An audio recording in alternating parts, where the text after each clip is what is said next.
அடுத்த கடிதம் நீங்கள் சென்று வந்த சுற்றுலா பற்றி உங்கள் தோழிக்கு கடிதம் எழுதுவதாக அமைந்துள்ளது. கமலி, 15 மேலவீதி, மதுரை 636006, 5/7/2024. அன்புள்ள தோழிக்கு நலம். உன் நலம் காண ஆவலாக உள்ளேன். கடந்த வாரம் எங்கள் பள்ளியில் குற்றாலம் சுற்றுலா சென்று வந்தோம்.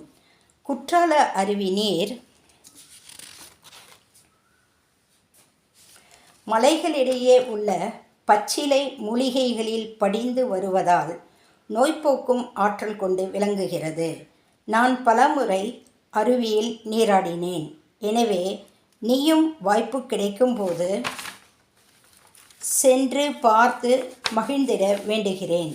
இப்படிக்கு உன் அன்பு தோழி மல்லி. உரைமேல் முகவரி: கமலி, 15 மேலவீதி, மதுரை 636004, மதுரை மாவட்டம். நன்றி.